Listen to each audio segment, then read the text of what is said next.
Hola de nuevo, Dyers. Vamos con la lección 7b, que va a tratar sobre asociación serie y paralelo, en este caso inductancias, bobinas. Bueno, vamos a ver que hay dos casos diferentes. Sobre el caso complicado, el caso B, vamos a tratarlo de forma muy por encima. El caso sencillo sería el caso A, inductancias que no tienen acoplamientos magnéticos entre ellas. Y el caso B es en el caso en que haya inductancias con acoplamientos magnéticos mutuos.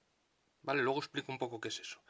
En el primer caso, sin acoplamientos magnéticos, podemos considerar que cada bobina se comporta como un elemento independiente, como si fuese la única bobina del circuito. ¿Vale? Entonces, el campo magnético que crea la bobina no afectaría a ninguna otra bobina del circuito y viceversa. O sea, cada bobina sería independiente del resto. Bueno, pues en este caso podemos acoplar las bobinas en serie o en paralelo. La regla general para acordarnos de las fórmulas sería pensar que las bobinas se comportan igual que las resistencias. Es decir, si tenemos bobinas en serie, la autoinducción equivalente sería igual a la autoinducción de cada una de las bobinas sumada a las del resto. O sea, L equivalente igual a L1 más L2 más L3. En cambio, en paralelo, hacemos como hacíamos con las resistencias en paralelo. Hay que calcular la inversa y luego darle la vuelta. Entonces calcularíamos la inversa de la 1 partido por la autoinducción equivalente sería igual a 1 partido por la autoinducción de la primera más 1 partido por la autoinducción de la segunda más 1 partido por la autoinducción de la tercera. Y lo que nos da sería una sola bobina, podríamos convertirlo en una única bobina que tuviera de valor Lec. ¿Vale? Bueno, aquí el cálculo se complica un poco. Lo que hacemos inicialmente es calcular la inversa y luego darle la vuelta. Si tenemos mezclados en un mismo circuito bobinas con resistencias, no vamos a tener ningún problema. Lo único que tenemos que tener cuidado es de no mezclar resistencias con bobinas, porque tienen una impedancia diferente. Unas dan impedancia resistiva y las bobinas dan impedancia inductiva. Entonces, ¿a qué me refiero con esto? Bueno, si tuviéramos entre dos puntos de un circuito, por ejemplo, aquí el punto A y aquí el punto B, y quisiéramos saber qué impedancia hay entre estos dos puntos, entre A y B, qué impedancia equivalente, lo único que tenemos que tener cuidado es que R1 se debe sumar con R2 y con R3, por un lado, y nos va a dar una R equivalente. Y por otro lado, la bobina 1, 2 y 3, que tienen sus autoinducciones, tenemos que sumar L1 con L2 y con L3.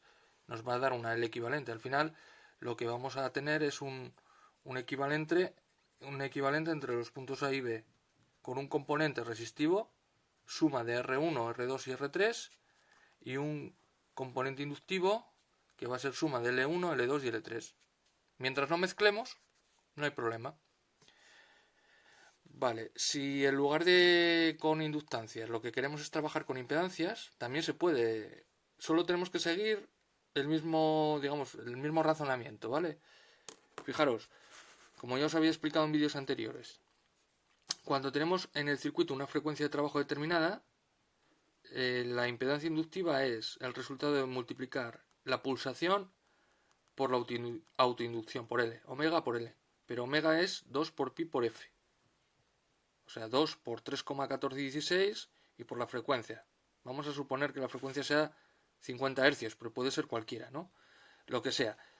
Esto lo multiplicamos por la L. Pero 2 por pi por F es constante. Para una frecuencia determinada de trabajo, esto es una constante. Entonces, si tenemos tres bobinas seguidas en serie, la primera L1 va a presentar una impedancia XL1. La segunda va a presentar una impedancia XL2. La tercera, una impedancia XL3. De la misma manera que decimos que la autoinducción es resultado de sumar las autoinducciones de las bobinas que estén en serie, con las impedancias lo mismo. La impedancia equivalente va a ser el resultado de sumar la impedancia de la primera más la de la segunda más la de la tercera. Como veis, es exactamente el mismo proceso que seguimos con las resistencias. Ni más ni menos. Ahora en paralelo. También hacemos lo mismo que con las resistencias. Lo que nos vamos a encontrar es que la L equivalente siempre va a ser más pequeña que la más pequeña de las ramas. O sea, si por ejemplo, si tenemos tres iguales, podemos coger, igual que hacíamos con las resistencias, coger el valor de una y dividirla por el número de ramas. En este caso sería 10 entre 3, 3,33 milihenrios, ¿vale? Y si no, aplicar la fórmula general nos va a dar lo mismo. 1 partido por la autoinducción equivalente será igual a 1 dividido por 10 milis, que es la primera rama, la de arriba, más 1 dividido por 10 milis, la rama del medio, y 1 dividido por 10 milis, que es la rama de abajo. Bueno, estos son 3 dividido por 10 milis, y claro, la impedancia equivalente hay que darle la vuelta, ¿eh? Si el equivalente pasa para el numerador, lo que hay que hacer es que lo que está en el denominador pase para el numerador, y lo que está en el numerador pase para el denominador. Entonces nos queda que la L equivalente es 10 milis dividido por 3, 3,3 milihenrios, ¿vale? Da igual aplicar esta fórmula que nos sirve siempre, esta es la fórmula general, que este truco que solo nos sirve cuando los valores son iguales en todas las ramas, ¿no? Que es coger el de una de ellas y dividir por el número de ramas. Creo que os lo expliqué en el vídeo anterior con las resistencias. Bueno, vamos a ver un ejemplo concreto. Para un circuito serie, 3 bobinas en serie, de valores diferentes, 30 milihenrios, 10 milihenrios y 20 milihenrios. Por la autoinducción equivalente sería la suma de las 3, 30 más 10 más 20, 60 milihenrios. Esto sería equivalente a una sola bobina, el equivalente de 60 milihenrios, es lo mismo. Podemos sustituir estas 3 por una que valga 60. Bueno, si decimos que la frecuencia en ese circuito va a ser de 50 Hz, por decir una frecuencia, pero bueno, esto depende para lo que queramos.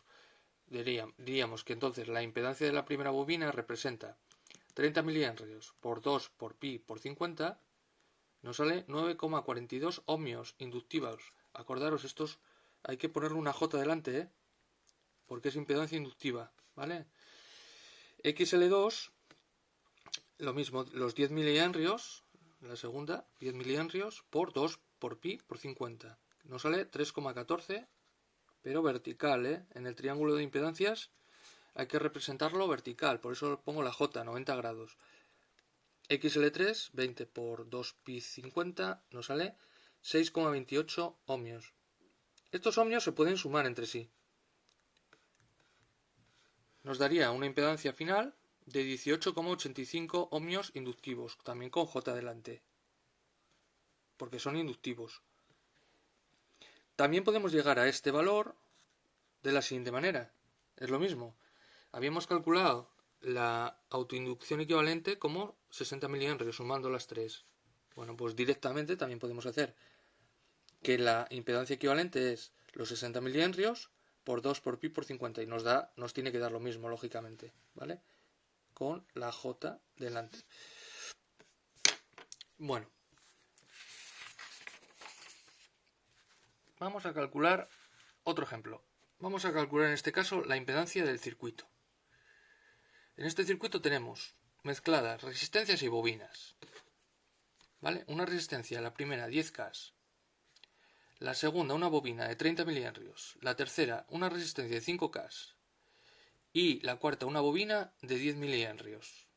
Entonces lo que tenemos que tener cuidado es, las resistencias se suman por un lado y las bobinas se suman por otro, ¿vale?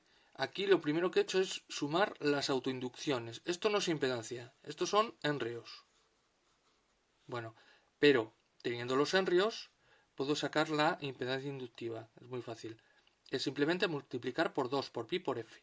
Si la frecuencia de trabajo son 50 Hz, entonces 2 por pi por 50 y por los 40 milihenrios nos salen 12,56 ohmios.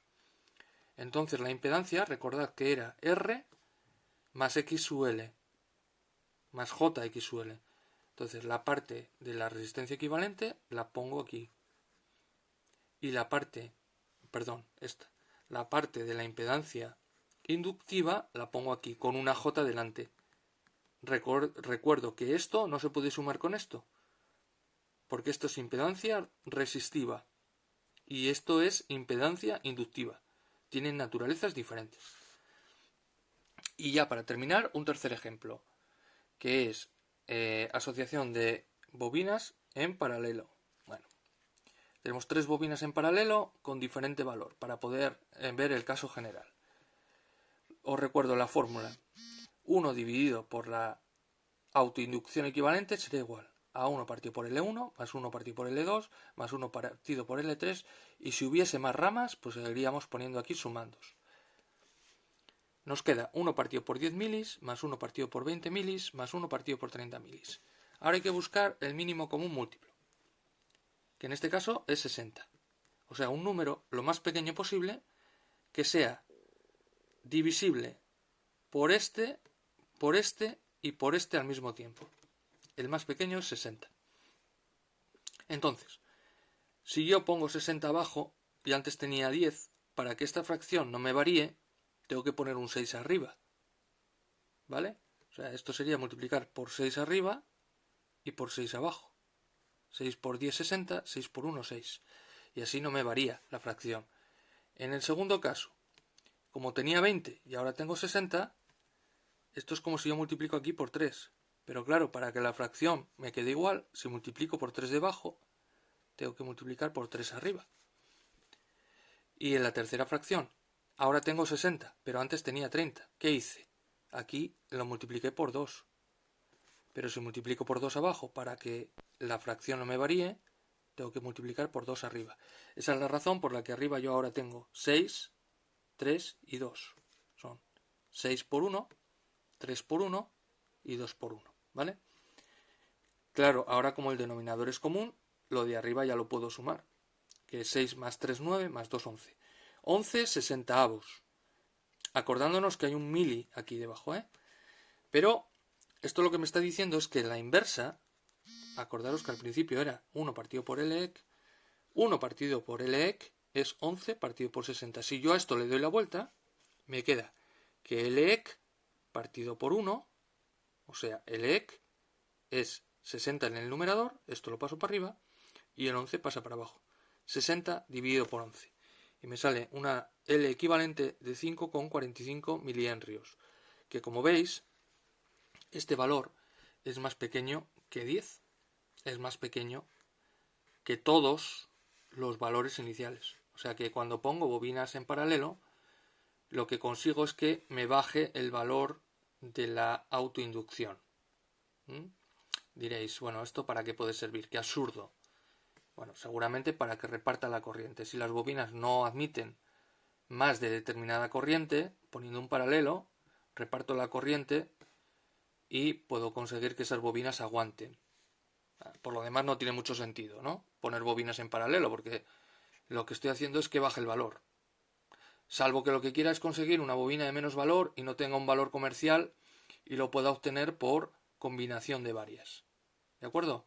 Bueno, voy a interrumpir este vídeo, continúo porque si no me queda muy largo.